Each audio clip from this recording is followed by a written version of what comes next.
Howdy y'all, I'm Katz, and today is going to be the first part of our Venonat crochet along. I'm super excited to bring this crochet along to you guys and the pattern. I've been working on this guy for a while, and Venonat's one of my favorite Pokemon, and I think it's a fun little crochet pattern because it's got like all these interesting textures and techniques that we get to use to kind of help us make this guy. Now, the written pattern is going to be available for purchase over on Etsy if you'd like that, but don't worry, you're not going to be missing anything if you don't get that. We're going to go over all of the steps necessary to create this little guy. So let's go over materials that we're going to need, starting with yarn. Now, to start off, we're going to need our body color, and for me, I'm going to be using Yarnsmiths Create DK cotton in the dark lavender color. Now, you can do this with any kind of yarn fiber that you'd like, but you're going to have a very different result when you brush it out based on the yarn fiber. So for example, this is the one we're going to be making in the video, and this is the one with cotton. Here's another little guy that's made with acrylic, and here is a prototype one that is made with wool yarn. It's also in worsted weight. But hopefully this can kind of give you an idea of the different textures that you can get depending on what yarn you're using. As always, it's going to be best to swatch because every yarn is going to be different. This is also going to be a pretty yarn hungry part of the piece. So let's go over the amount we're going to need. For a cotton weight DK yarn, I ended up doing a cotton DK weight yarn rather. I used 75 grams. For an acrylic DK, you're gonna need about 45 grams. And again, this one was a prototype and worsted weight, but I used about 130 grams of the wool. So I would assume if you're doing it as like a DK, you're gonna need probably around like 100 grams, maybe even 110 or 20. So the rest of the yarns that I'm gonna show you are all gonna be Yarnsmiths Create DK acrylic. And we've got a shiny version and a regular version, as you saw.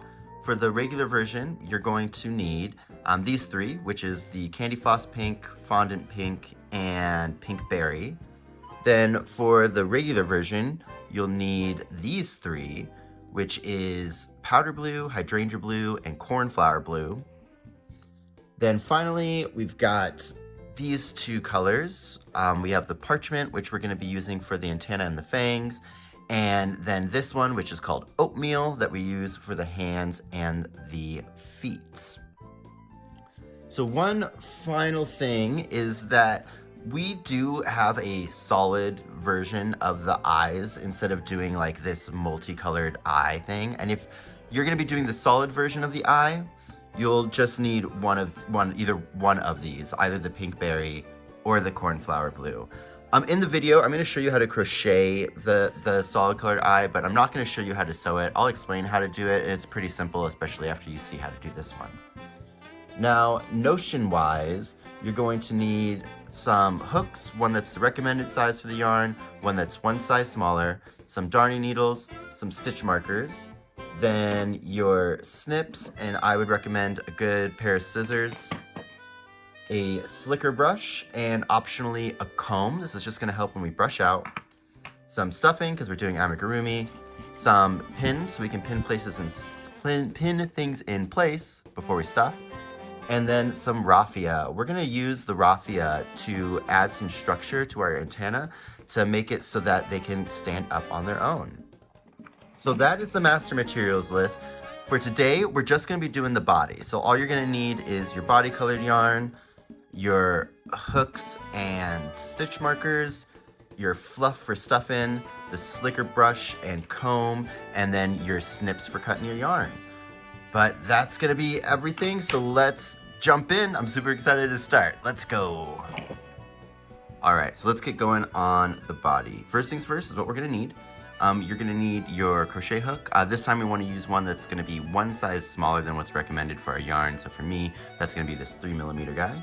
And then you'll need your scissors, a darning needle, and a stitch marker. We're gonna be working in joined rounds, so you may not need the stitch marker, but you know, it's always good to have just in case.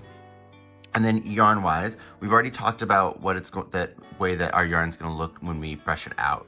So for me, I'm gonna go with the cotton. This is the Yarnsmiths Create DK cotton yarn in the color dark lavender. Yeah, 100%, that's what it is. Cool. So let's go ahead and get going on this.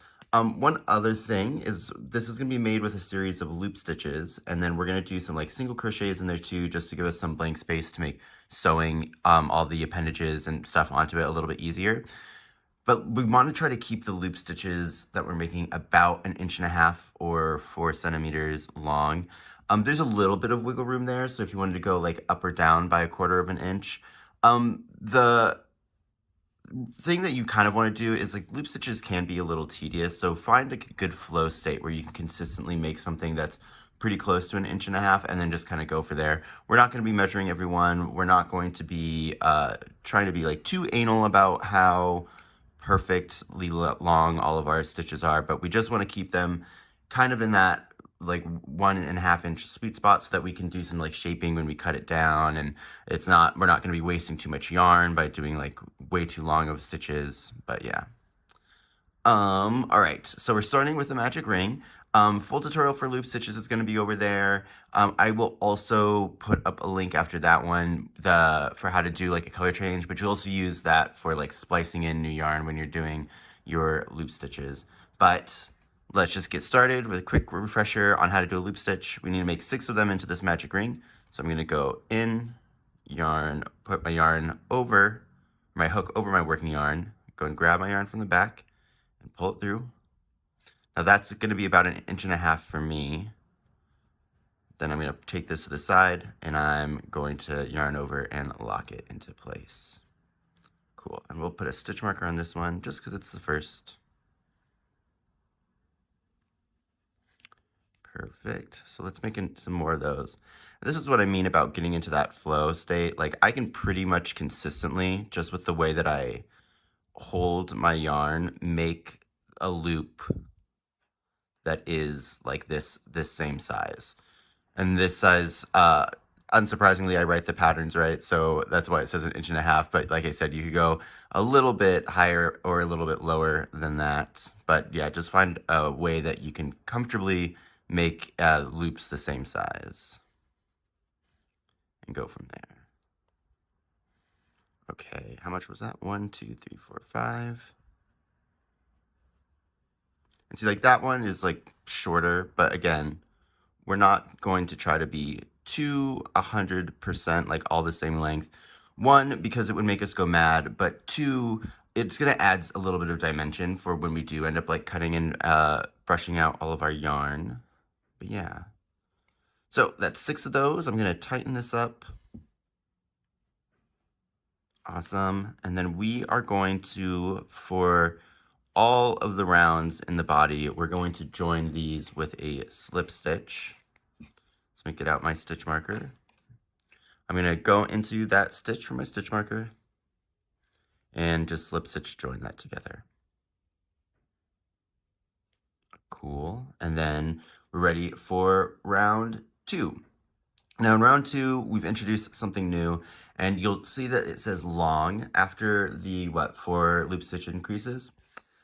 And that's because we want to make those loop stitches longer than our regular ones. I would just double the size of those ones. So instead of them being 1.5 inches, we're going to do 3-inch loop stitches for that section. So to get started for round 2, I'm going to chain 1. I'm going to do 1 loop stitch increase in this starting stitch. And you do not need to do these in like that invisible style where you do the front loop first and then go through both loops. I'm just going to go through both loops on these increases. So there's 1, and there's the second one of our increase. Now we need to do 4 loop stitch increases, but we want to make these ones long. Let me just pop in that stitch marker real quick. So when I like to do my long ones, and this might just be easier for me to do because the way that I hold my yarn, but I'll go in and I'll start my loop stitch, but I just like scrunch in my finger as far possible away to make that loop, and I call that double. Is it 100% double? Probably not, but we can always cut these down to size if we need to later. So I think just making it easier to do is more important than making it 100% accurate. So there's 1 of our longs. increases. Oops. This yarn, these first rows are always going to be a little tight. Okay. So I'm taking my finger all the way to the side. And there's 1 and 2. Let me show you just as a quick refresher.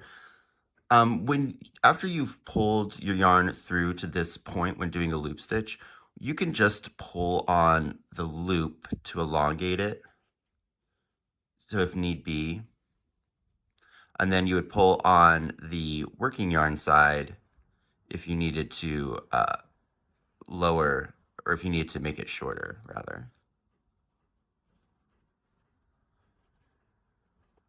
Okay. So there's increase number 2. Let's go in for long increase number 3.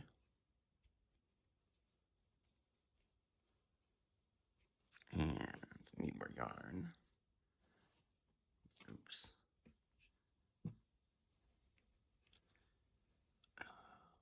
Was that?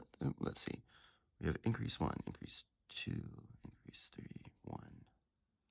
So throw another one in there. Oops. Yarned over that time. Let me get this back in. It's super early morning right now, and I still haven't finished my first coffee. So sorry for like the little mistakes, but like I said, I think it's good so that you can see the whole process, right? I feel like a lot of the times creatives and creators like to show their best 100% of the time, and it's just like unrealistic to kind of show that. Okay, so let's get this yarn kind of going. Hopefully we don't get like too crazy of a yarn barf situation that I have to close the video. Here we go. Okay, sweet. All right, so we should have one more of these long ones to do. Right, so there's our short one, long 2, long 3. Oh no, long 4. Oh yeah, that is the fourth one, isn't it? 1, 2, 3. 1, 2, 3, 4, 5, 6, 7, 8. Yeah, okay, cool. So we are good on our longs. So then we just need to do 2 more regular sized increases. Or 2 more stitches, 1 increase.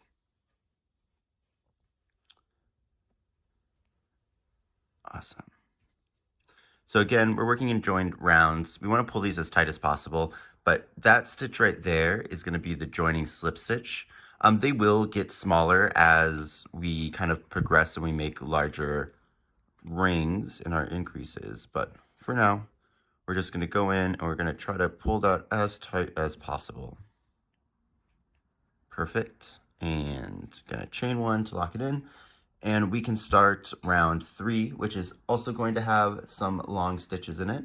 So we'll start with our chain, and we're going to just do a regular loop stitch in that first stitch. Remember, when we're working in these joined rounds, where we put that slip stitch is the first stitch that we're working into. All right. So I have a regular sized loop stitch, then a regular sized loop stitch increase. So there's 1 and 2 of the increase. Now I'm going to throw that stitch marker in so that I don't forget. Nice. Okay. So then next up, we're going to do a regular sized loop stitch.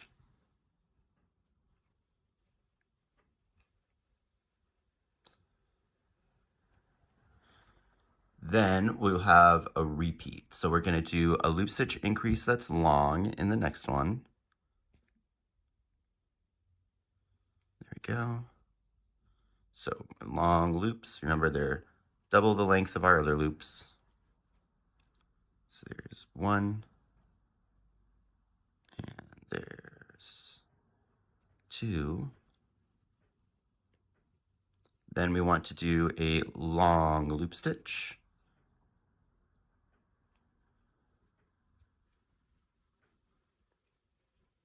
Then we want to do a long loop stitch increase.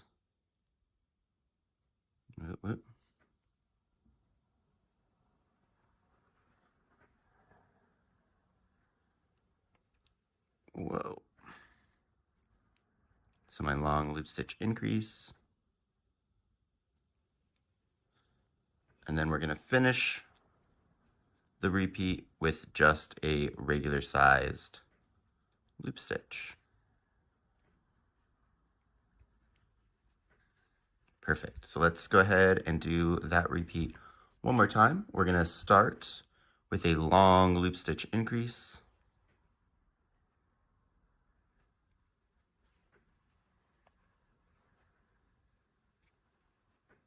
So there's stitch 1,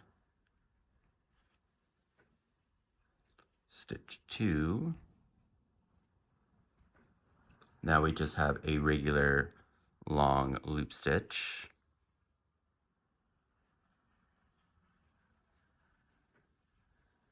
Then I want to do a long loop stitch increase. Oops. After I get my yarn right.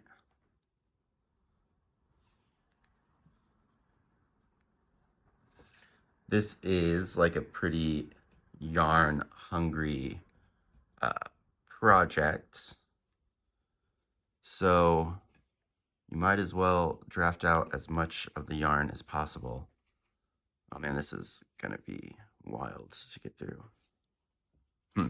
Okay, let me just finish this real quick. Where were we? So I just did, it looks like I just did a long loop stitch. So then I need to do a long loop stitch increase.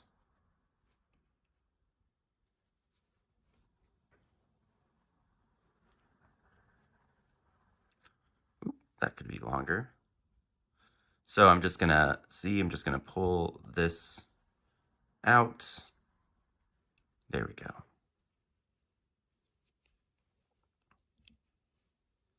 So here's my long increase.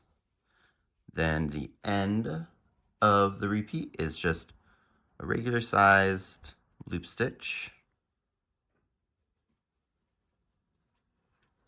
And then we're going to end this round with a loop stitch increase, and this is just going to be regular sized loop stitches.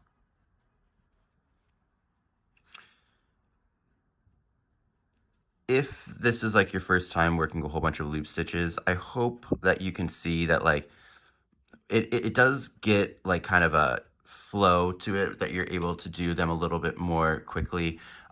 I've made, I don't know how many of these little guys by this point, like maybe like 5 or 6. So I've gotten some practice in with that stitch. But I mean, realistically, I would say that like probably by about like halfway through doing the body, or maybe even before that, you kind of get that loop stitch flow going. And honestly, hopefully, if you did do that swatch beforehand, then you should probably have gotten like your flow down after doing the swatch. Okay, so let's go ahead and join round 3 with a slip stitch. Remember to pulling it tight. Remembering to pull it tight. There we go. And chain 1 so that we can get going on round 4. Now, round 4 is going to be the first time that we're going to introduce some single crochets into the mix. So let's go ahead and get started. We're going to start with a regular sized loop stitch. Remember, we go into the first stitch of the round, which is where we put our slip stitch to join. Now I'm going to do a loop stitch increase. So I'm going to go in.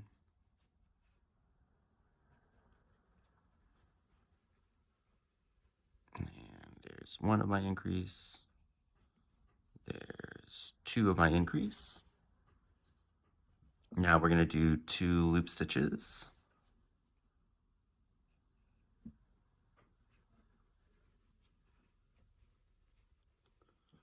there's 1,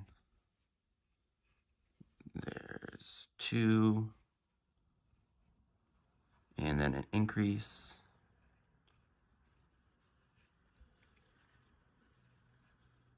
So there's in and decrease. Okay, so the next step, we need to do 2 loop stitches, but these ones are going to be long ones. So 2 long loop stitches. Oh, that one, I can feel it got snagged on something. Let's fix that up. You don't need to worry too terribly much about snagging your yarn here because it's not going to really be visible. You know, we don't want to kind of mess up the structural integrity of the yarn, but again, you're not going to be able to see the actual bottom of this, so some snags are okay. So there's my second long loop stitch. Now this next stitch is going to be an increase, but we're going to do a loop stitch and a single crochet into it. So I'm doing my increase as 1 loop stitch, regular size. Then in that same stitch, I'm putting a single crochet. Perfect.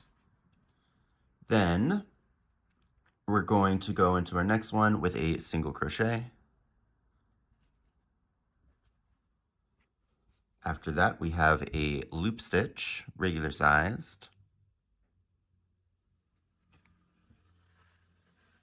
It's a little bit longer than regular size, but that's fine. Then we're going to do just a regular increase with single crochets. This you can do as an invisible increase, but I like to just do these as standard increases. And the reason for that is that invisible increases tend to allow the yarn to stretch a little bit more. And because we are going to be brushing it out, I'd prefer that we have a little bit more rigidity in our body. It kind of just helps with our shaping, but you do you. Now, after that increase, we have just a regular loop stitch.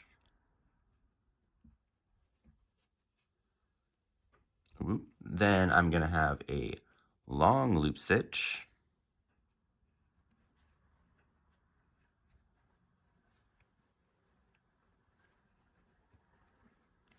Get some more yarn out. Then we have another increase, and this is going to be a long loop stitch and a regular size loop stitch in the same one. So find my next stitch. I'm going to do my long loop stitch first. Then just a regular size loop stitch in that same one.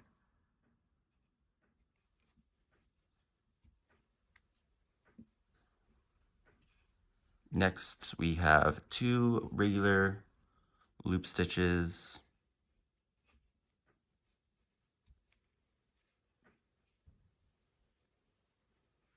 So there's 1 and 2. Then I have a loop stitch increase.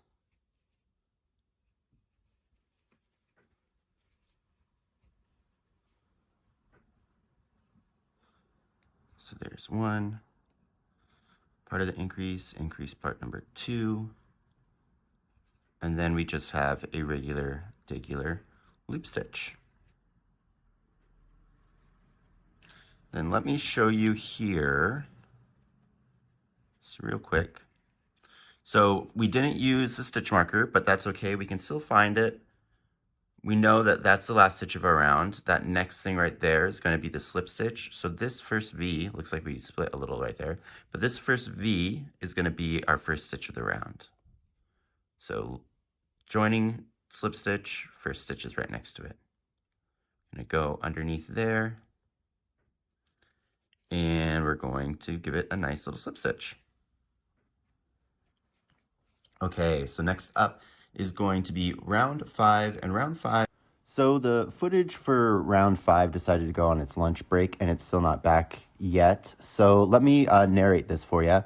What I was about to say is that round 5 is going to be the last round where we use those long loop stitches. So as you can see on screen, the round's going to start with the chain. Then we're going to do a repeat of 3 loop stitches and a loop stitch increase. You'll do that twice, followed by 2 long loop stitches, then a single crochet. And then in the next stitch, we're going to work an increase, but that increase is going to be a single crochet and a loop stitch, just regular sized. In the next stitch, you're going to work a loop stitch, then 2 single crochets, then a loop stitch increase, but both of those loops are going to be long. And then we're going to end up the round with another repeat of 3 loop stitches and a loop stitch increase. You do that one twice. Then the round gets ended with a join slip stitch into the first stitch of the round. And like I said, that's going to be the final round where we're going to be using those long loop stitches. And I think you kind of have the vibe of how we're going to go from now. We're going to do series of loop stitches mixed with single crochets. So I'm just going to show you the end of each round now, and we'll kind of discuss things as they pop up that you need to know. So yeah, end of narration. Let's move on to round 6. End of round 6. Notice how it's starting to kind of curve in on itself. While you're crocheting, it might be a little bit easier if you kind of like take your finger to put the loops in the back and then kind of just like flip it over here. As we do more rounds, it'll start holding its shape in like a, what's that, a concave from this angle, convex from this angle kind of shape, which will make crocheting it a little bit easier. We just got to get over the hump. But yeah, that's the end of round 6. All right, end of round 7. This one had a couple series of single crochets, and that's going to be the top part of our eye. But let's move on. End of round 8. Woo! End of round 9. End of round 10. End of round 11. So that's going to be the last of our increase rows. We can start seeing our eyes right here. So next up, rounds 12 and 13 are going to be done exactly the same. So I'm just going to show you at the end of round 13. Okie dokie. Okay, so here we are at the end of rounds 12 and 13. We can really start seeing the eyes now. And you should notice that your work's starting to kind of curve. So at this point is really when you can kind of start folding it in on itself, which will make working it a little bit easier. So when we go into round 14, we're gonna have like 3 sections now of single crochets because we're gonna start working up where we're gonna put the nose and his little like mandible. So I will see you at the end of 14. All right, here's the end of row 14. You should have like a little row of single crochets right here in the middle in between the 2 eyes. All right, let's keep on trekking. End of round 15. As you can see, it's starting to kind of curve in on itself, like I said, which is going to make it a lot easier to continue working these loop stitches. But let's keep going. Okay, end of round 16. I'm fully concave, but if I kind of pull this out, we should see that the eyes are pretty developed in their spaces right now, and then their little like mandible nose place is starting to kind of show up. But I'm gonna flip this back in and continue going with round 17. See you in a few. All right, end of round 17. We're getting a nice little fluffy guy. All right, so here we are with the end of round 18. And that one should have closed off the eyes. So if you can kind of see right here, we have some loops that close off the eyes. We split up the little mandibles, and then we closed off the other eye. Now, before I cut loose and we start going back to me just showing you the ends of the rounds, I want to show you part of round 19, only because this is going to be the first round where we are going to start our decreases. So I just want to make sure that we're all on the same page on how we're going to be doing our decreases with our loop stitches. I showed in the video on loop stitches, but we'll do a quick refresher here. So round 19 is going to start with the chain, which I already have in there, and then 9 loop stitches and a decrease. So I'm just going to fast forward through these loop stitches, and then we'll do the decrease together. So fast forward, engage now.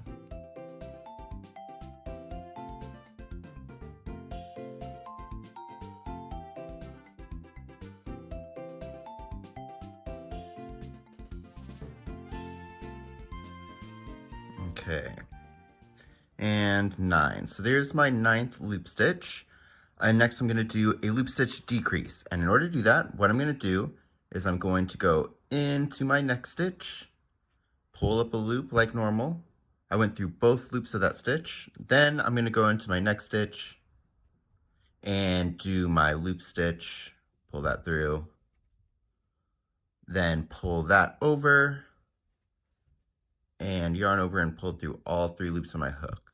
Now the things of note is that we're doing these as full decreases, meaning I'm going under both loops for each one of those stitches.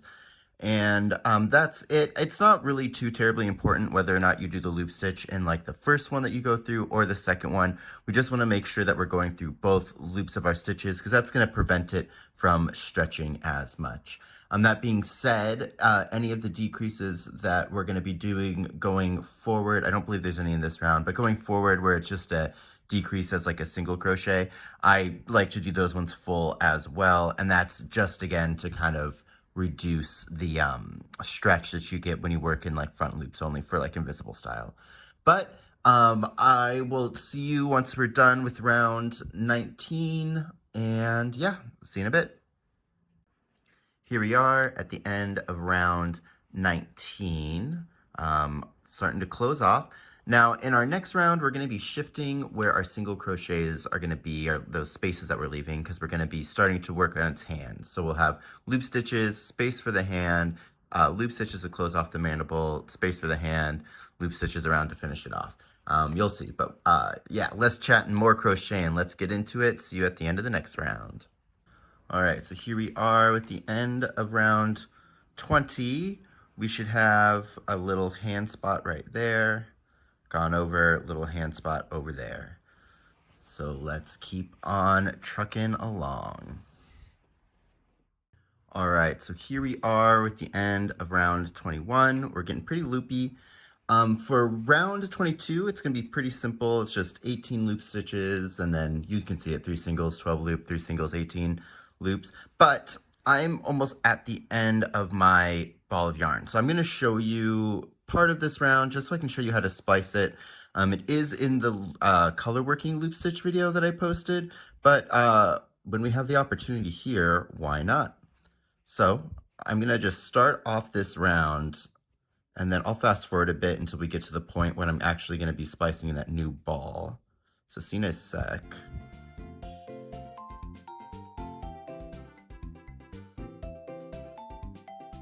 Okay.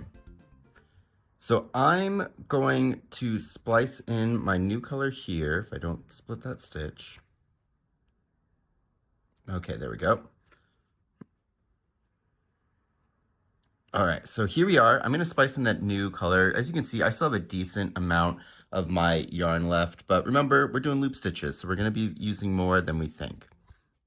So how we're going to do this is I'm going to go into my next stitch to be worked, and do my loop stitch like normal and wait until we get to that final pull through. So we're here at the final pull through step. I'm going to pull my loop to the side like normal. Now I'm going to yarn over and pull through, but just that first loop on my hook. So I still have 2 loops on my hook, and now I'm going to take this tail and put it on the wrong side of our work. Remember, the loops are going to be technically our right side, so I'm just going to put this right in front. Now I grab my new ball of yarn, put it on my hook, and I'm going to pull through both loops on my hook. And that's going to make sure that we have our new color spliced in tight and that we have that original loop that we just made in place. So I'm going to pull both of these tails tight, and I'm going to actually make my first loop stitch that's coming up next around both of those. So I'm going to go under those 2 tails and then into my next stitch to be worked and make my first loop stitch, making sure just to encase those yarns. This is just gonna help us secure it in. And there we go. You can give these a tug just to make sure they're tight. And these loops aren't gonna go anywhere. If you want, you can, what do you call it? Weave it in to the body, but they're gonna be in pretty tight. So you can just kind of leave them back, whatever you wanna do. But I'm going to finish off round 22, and I'll be back here at the end. All right, see you in a sec. End of round 22. Bloop, little fluff boy. End of round 23. So we just ended up finishing the little hand spaces. And for the next few rounds, there's not going to be any more single crochets to do. All right, I'll see you there. End of round 24. Here we are with round 25. Let's see if I can pop it open for you. There we go. End of round 26. You can really see that kind of elongated tear shape that we're getting. End of round 26. End of round 27. Getting pretty tight in there. There we go. End of round 27. The next few rounds, or a couple of rounds, are gonna have single crochets in them again because we're gonna be putting in the spaces for the feet. We're almost done with the body. End of round 28. I'm not gonna flip this one inside out. Hey, that's our join. Alrighty, so here we are at the end of round 29.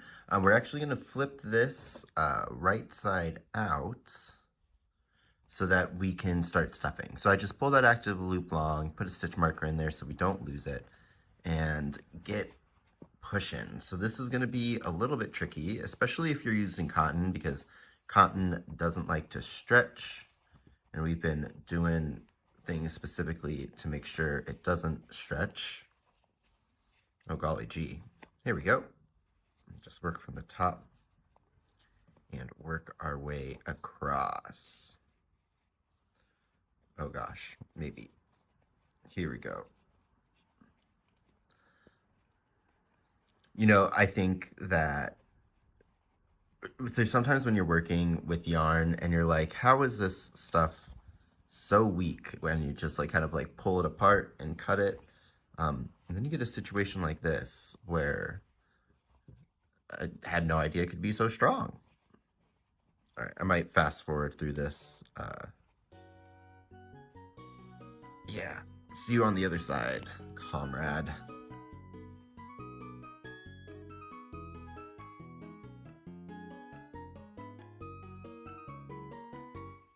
Alrighty. So there we are, we made it through. I just like to kind of push the turning it out right side out for as long as possible, just because it's a lot harder to work the loop stitches from this side. But look at our little guy, he's so fluffy, he's so loopy. So what we're gonna do right now is we're going to begin to stuff the body. Now, we want this guy to be stuffed pretty firm.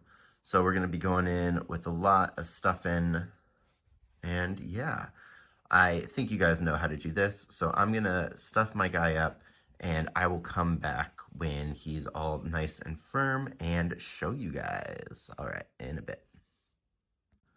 Alrighty, so here we are with our guy all stuffed pretty firm. I think a good way that you can tell is if we look at the eyes here, they're like bulging ever so slightly.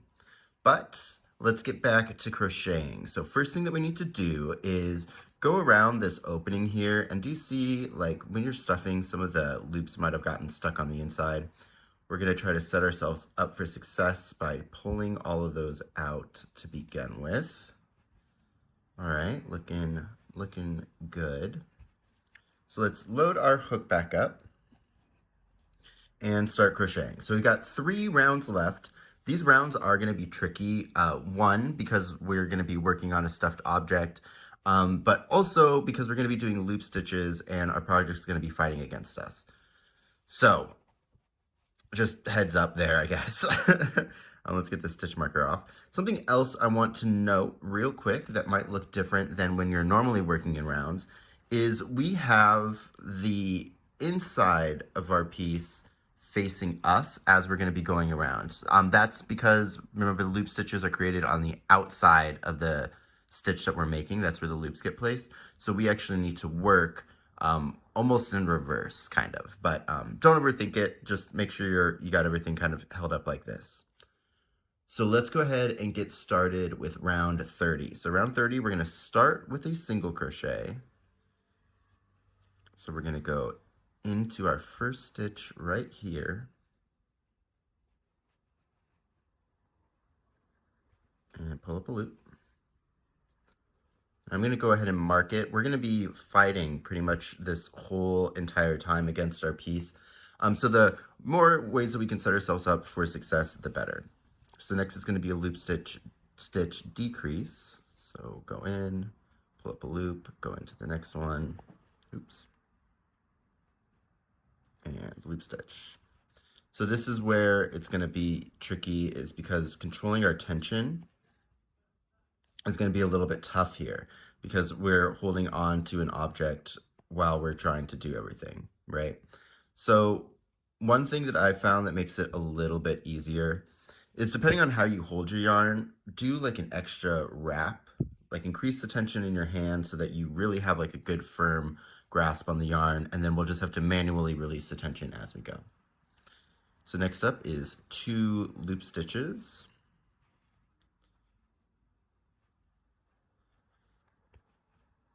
So there's 1. Get my hair out of there. There's 2. And then a loop stitch decrease. Now, big car outside. So these loop stitches here, we do, doing a loop stitch decrease, just in case you didn't say. Here, we still want to try to keep the sizes mostly the same. However, this will be getting kind of trimmed down at this little bottom section. So what I would rather have you focus on is making sure that the stitches are tight and like the right size. We don't really want any gapping. It is going to be pretty easy to disguise it since we are going to be fluffing it up. But, you know, the less gapping we have to begin with, the less that we'll have to kind of cover up. So we just start a loop stitch decrease. We want to do 2 single crochets. So there's 1 and 2. Here comes the sun. All right, next up we have a loop stitch decrease. Go in and in.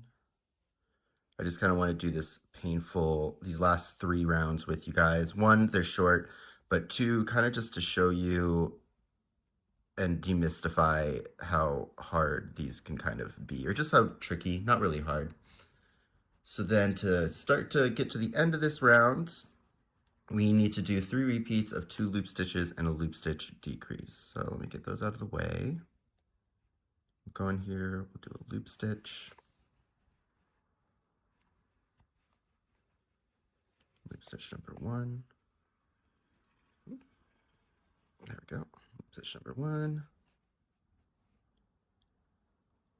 Loop stitch number 2. That one's a little bit longer than the others, but again, longer can be cut down. And then a loop stitch decrease. I will also say that these stitches are never going to be like perfectly ungapped and small. Remember, we're having so many things that are working against us right now. Aim for consistency and getting them as small as possible.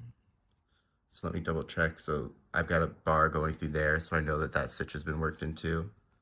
So I'm going to go into here for my next loop stitch. So there's 1 and 2, oops, and 2,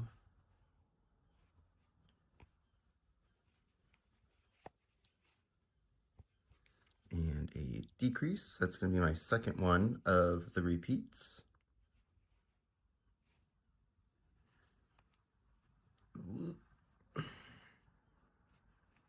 Awesome.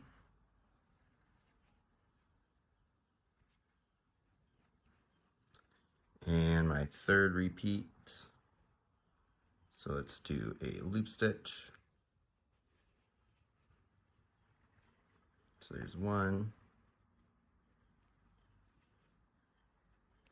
And two. Oop.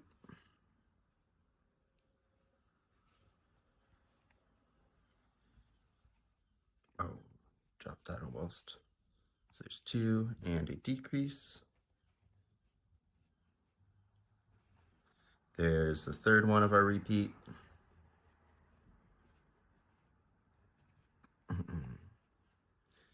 And if we count it all right, we should be left with a single crochet, and it looks like we did. Okay. Then I want to pop up something real quick here. So remember that we're working in joined rounds. So although, focus for me right there, that may look like an unworked stitch, that's actually going to be the joined stitch from the previous round. So don't worry about that. What we're going to do is we're going to end this round by joining with a slip stitch into that first stitch of the round. We're going to try to pull that as tight as possible. Remember, we're not going to be able to get it as tight as our other rounds, but the tighter we can make it, the better. All right, so let's go ahead and move on to round 31. Round 31 is going to be easy. We're just going to do a loop stitch and a loop stitch decrease all the way across. So that'll be 6 repeats of that. So our first stitch is going to be going into this where we did our join, and we're going to go in with a loop stitch. So there's one. Awesome. Whoa. Get that marked if I can. If I can is a tall order right now. All right, there we go. So there's one. Now I want to go in with a loop stitch decrease. These stitches are going to get harder to find and harder for me to show. But the way that I'm kind of counting them is I can focus maybe? Focus is here. So do you see that how that line is going into that stitch? That's how I know that that stitch was worked. So I know that my next one should not have that line in it. It should be next to the one with the line. Let me show you what that looks like with a decrease. So there's my loop stitch decrease, which is the first of the repeat. And these ones are going to be a little bit trickier to see because we're pulling some stitches around. So if I can pull that one up, do you see the line is going into this stitch over here? So that stitch right there is the one that needs to be worked. Line going in and then going over to there. Not the best, but hopefully I'm able, not the most visible rather, but hopefully I'm able to kind of explain it so that you guys can see. Maybe use a zoom in feature. So then I need to do my decrease.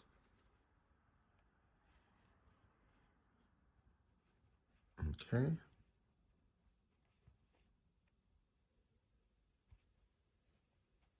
Nice, so there's repeat number 2. And then, so I'm following that line. That one's already been worked, so here's my next one. Go in with my loop stitch. Then follow that line. Here's my next one. Go in with a decrease, loop stitch. There we go. So there's my third one completed. Halfway around. Get the loops out of the way. So follow this one. So it's actually going to this stitch, which looks like it's big enough to be worked, but it's not. So I'm going to follow that. There's a stitch. So it goes actually into here is my next one.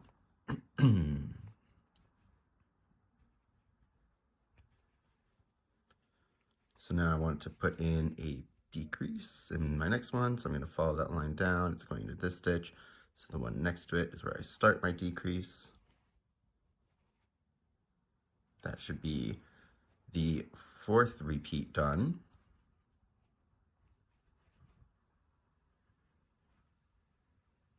If you are working with wool when you're doing it, this kind of section can be a little bit tricky. Remember, you don't want to put too much tension on the wool just in case you snap it, especially if you're using like a double twist or like a single stranded wool. So I'm following the line down, putting my single into here.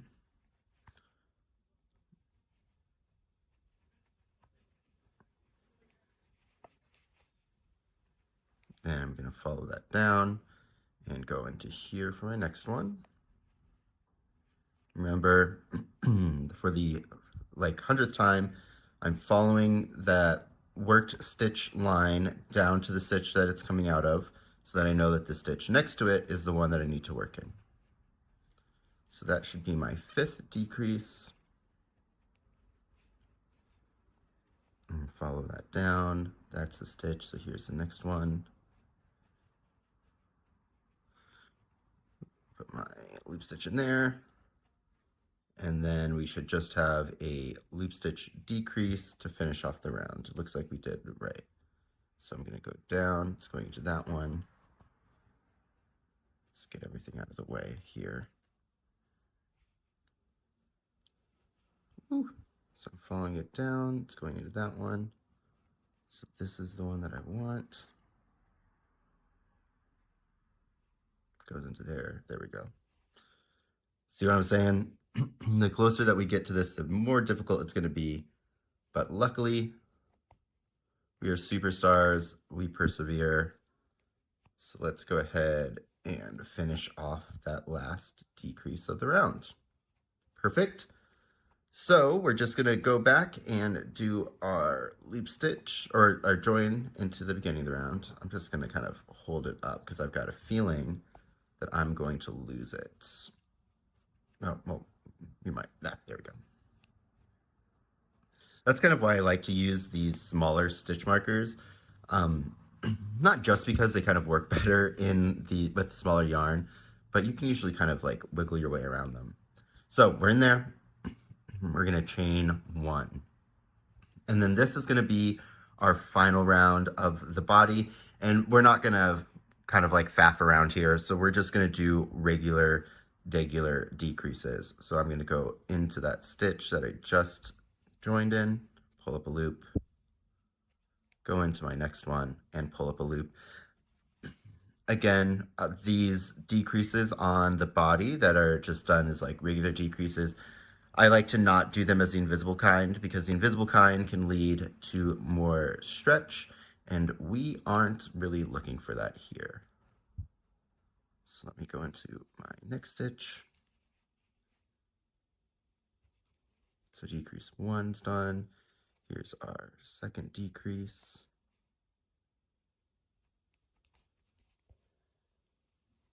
And then going to go into our third decrease. I know these are kind of hard to see, but the goal here is for me just to kind of, again, do them with you so that we can kind of commiserate together, but also just kind of talk you through my thinking process as I'm going around, hopefully help you out. I mean, to be fair, you've already done pretty much most of the body, so I feel like you should be pretty good, but you know, it's always good to have a friend. Get my stitch marker out from under there, maybe. Hey, can you come back? I miss you. There we go. So how many did we just do? We've done 1, 2, 3, 4, almost there. So here's one where it's going to be, it looks tricky because that's the stitch that I just worked into. So I need to go all the way over here. Right, yeah. So there's 1. There's 2 that decrease. Woo! Okay, so our final decrease of the round. And we are gonna be gravy after this. Perfect. Okay. Oh, spoke too soon almost. So let's go ahead and join this with a slip stitch, just like we did with all of our other rounds. Okay. And chain it, just to lock it in place. And we are good. So let me grab my scissors real quick. And I'm going to cut this with like a fairly long-ish tail. Like, how long would we say this is? We don't need that long. So yeah, maybe like a good like 6 or 8 inches. That's just because we do need to kind of sew this around a bit to finish off closing this. But having it long like that is also going to help us kind of find where the bottom part is. Because we could use the top, but this is going to make it a lot easier. But before we close, we're going to have to jump into the struggle bus for a little bit longer because we want this to be stuffed firm. So we're going to use our hook. Sorry, we're going to use our hook to really get some more stuffing in there. So remember, the way that I like to do it is I'll just put it over the hole and kind of push down with my hook and then put it in. So push down, push it in. And this is going to take a while, so I'm going to do it off camera. But we want to just get a whole bunch of stuffing in there to kind of finish off where we just worked and get this guy nice and firm. So I will see you in a second after this all gets done. All right, in a bit. Okay, and we are back. So I would say that I put like another maybe like 2 of these, like a good like 3 handfuls of stuffing in there. And we can really see, like, if I squish it, I can still kind of manipulate it a little bit. It's pretty firm though. The eyes, they are bulging.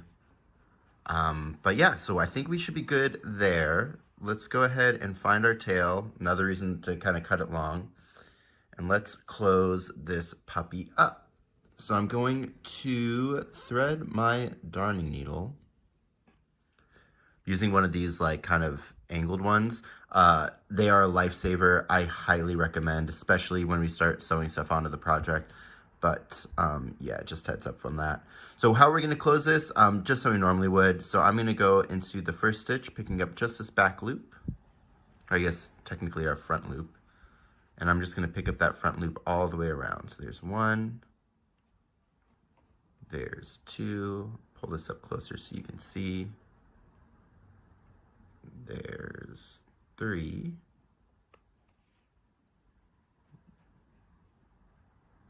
There's 4.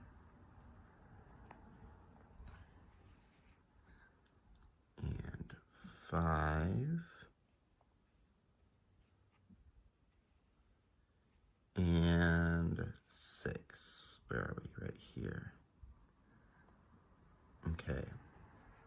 So we're going to pull that tight to kind of close this off. Nice. And now, because we're going to be brushing this out and putting it under more tension, I'm actually going to tie knots in. So just in like these little stitches kind of around where we just closed it, I'm going to put a couple of knots. Normally I wouldn't do this, and normally this would kind of be like a sin in amigurumi to put knots all over the place. But like I said, we are going to be just going into this next kind of stitch here. We are going to be brushing it out, putting it under more stress. It's going to want to pull itself open. Also, we're going to be fluffing this whole thing around, so you're not really going to be able to see these stitches anyways, which is why we were able to do that last round with just regular decreases instead of having to do the loop ones. Okay, so that's 3 knots. I feel pretty good about that. I'm also just going to leave this tail long. It's going to help us kind of identify where this bottom closing thing is, which is then going to make it easy for us to find, where are they? Our little feet pads. This is why we do this. So there's one right here, which means if these are the eyes, the other one should be like here-ish. Yeah, there we go. Right there. So just having this long tail is really going to help us kind of like be able to orient ourselves pretty easily. But next up, we need to cut all of these loops. Now, cutting the loops is pretty easy. It's pretty self-explanatory. The one thing that I will say is that, like, kind of start in one area and work your way around, and then come over here and work your way around. I think it's easiest to kind of start over here with the eyes, or by the eyes. And also if you're working like with the way that we kind of crocheted it. So I'm gonna just like pick up some loops, just some demo. I'm gonna do most of this off screen. So pick up some loops with my scissors, then I'm gonna kind of pull my scissors taut just to make sure that we've got all of our loops as tall as they can be, and then just give them a snip. Having a good pair of fabric scissors is really going to help here, or just a good sharp pair. But yeah, so we're just gonna go around, pull them, give them a snip. Now, that one other thing to be mindful of is we've got these long loops up here. We don't want to accidentally like shear these ones too short. So just as you're working around, when you get to kind of this section, just, you know, hold them down with your hands.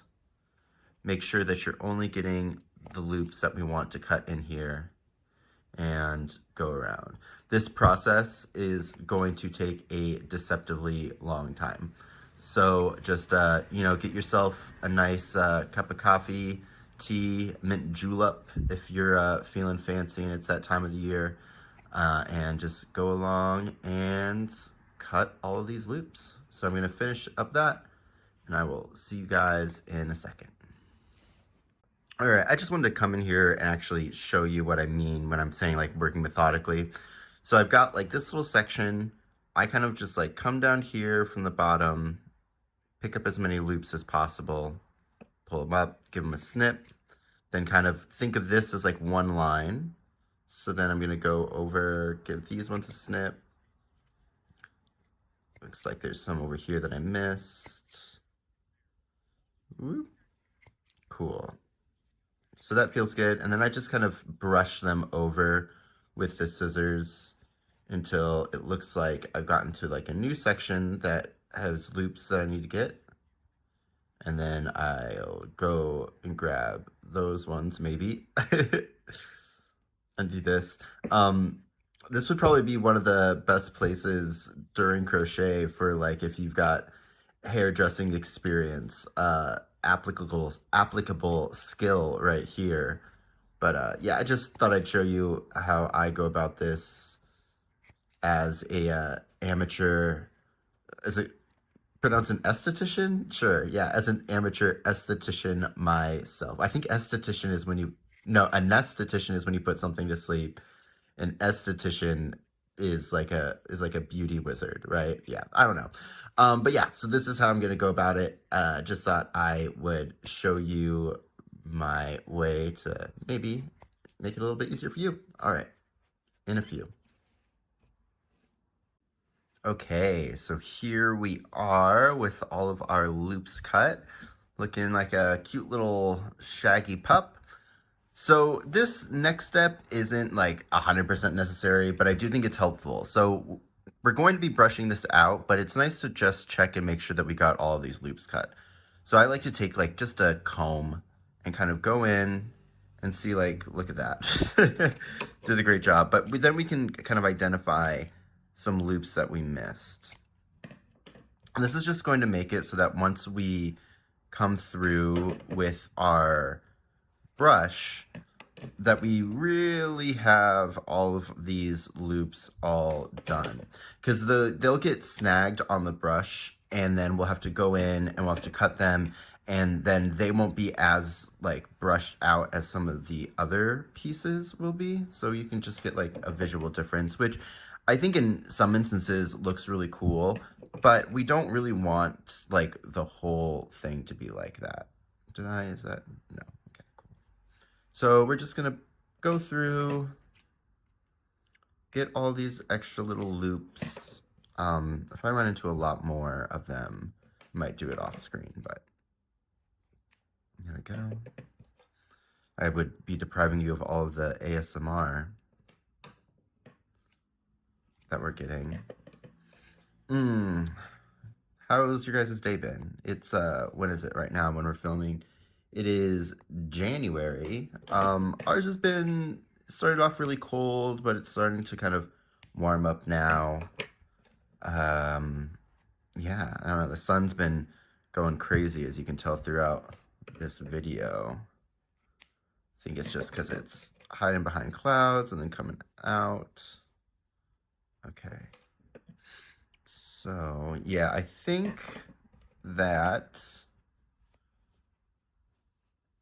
I've missed a good amount of these, to be sure. But, you know, it's all good. None of us are perfect. Got our long little tail piece down there.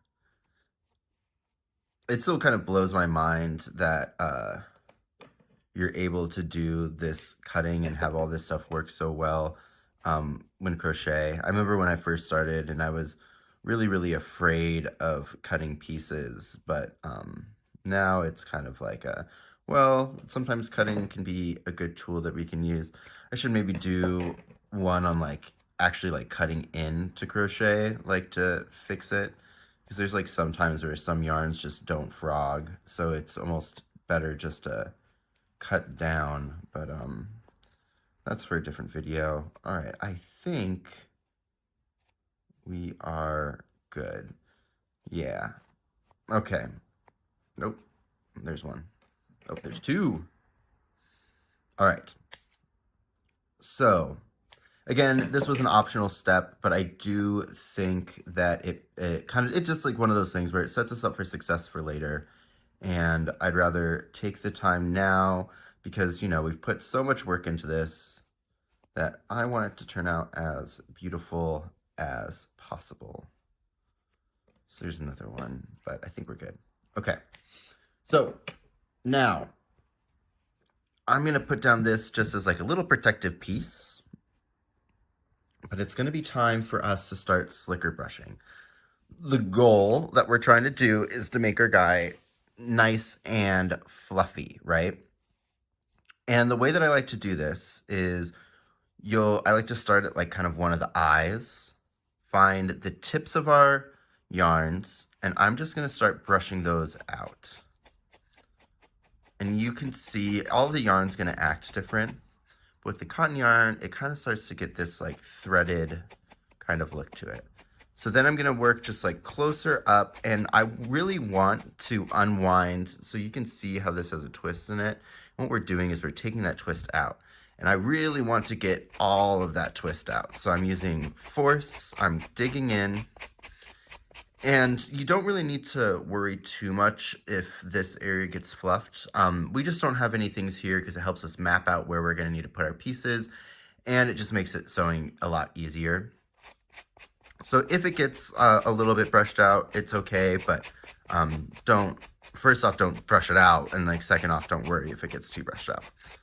But if you kind of see, especially around these kind of patch areas, we really want to get that. Do you see how this is almost just like all individual kind of strokes of fur now, whereas like here's those twists?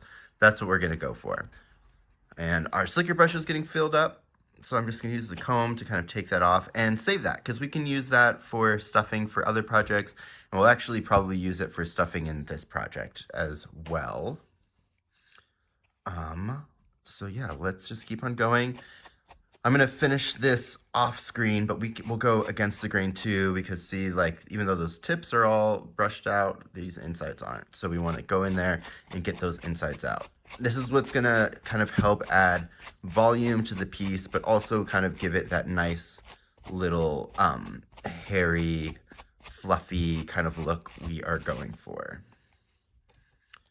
One thing that I do want to mention real quick is at the top here where we have our long pieces, When we're brushing these out, they're gonna have a tendency to want to grow shorter, become shorter as we go. So what I like to do is kind of like get these tips brushed out and then slowly work my way down kind of like the shaft of them,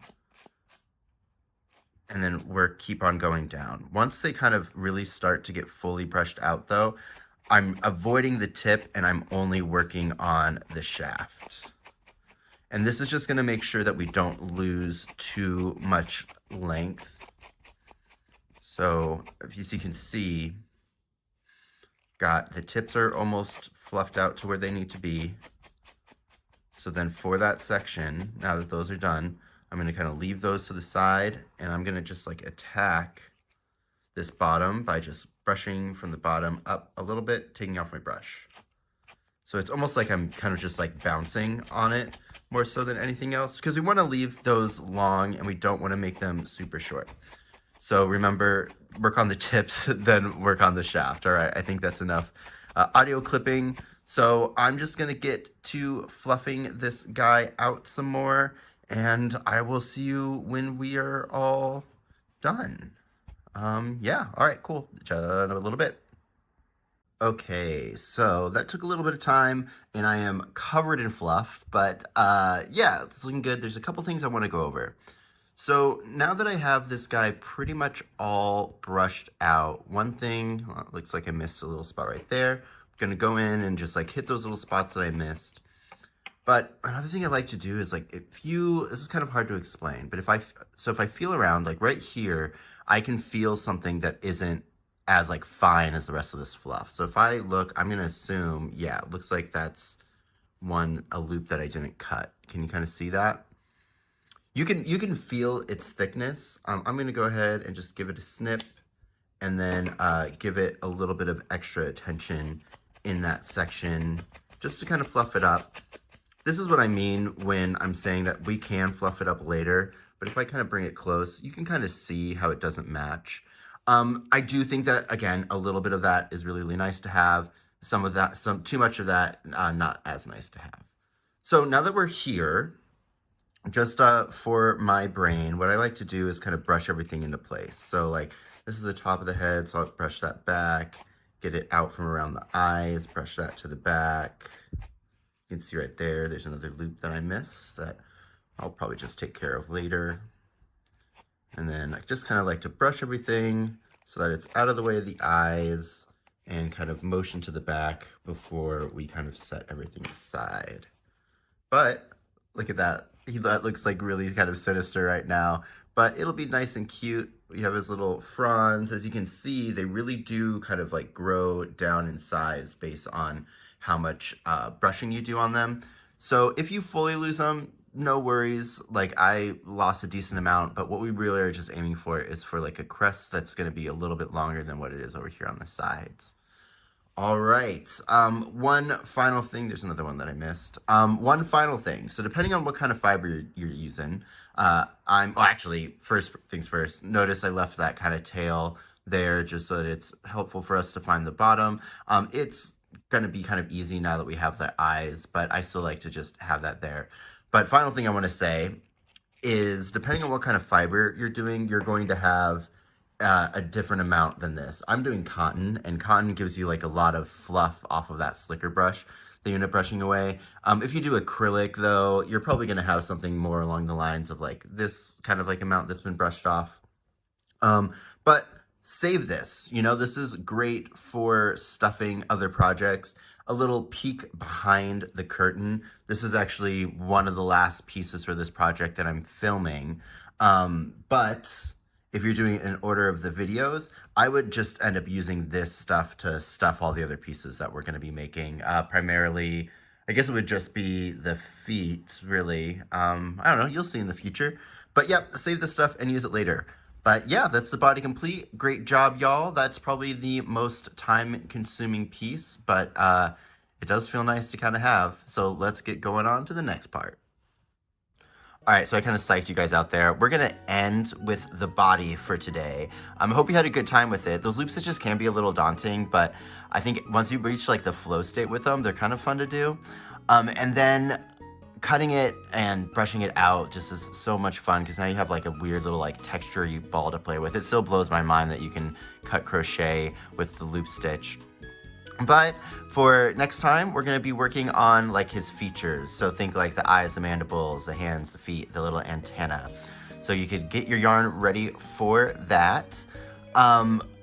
As always, the pattern written in full is going to be available on my Etsy. That link should be showing up right now. And you can grab it there, but don't feel like you have to. Like I said, we're going to be covering the full crochet along. But if you want to get ahead in class, you don't really want to wait for the next video, then yeah, go check that out. Think of it, it's a great way to support me. That being said, thank you guys so much for the support. We're already at, I think like 620 subscribers last time I checked, and we just keep on growing. And I couldn't be doing this if it wasn't for you guys. I've been getting a whole bunch of really nice comments, and I'm glad that I'm able to bring you stuff that's like interesting and informative and kind of just like add to the creative space in a meaningful way. So thank you guys so much. Wouldn't be here without ya. But yeah, I think that's gonna be it for today. So I will see you next time.